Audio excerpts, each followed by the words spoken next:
Please, sana bigyan mo ko ng 22%. Ha? 22K? Malaki malaga nito. Ibig sabihin, malaki kinita ko.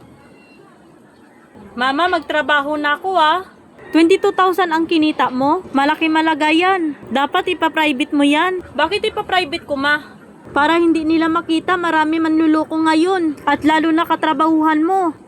Sa bagay, matama ka sinasabi mo.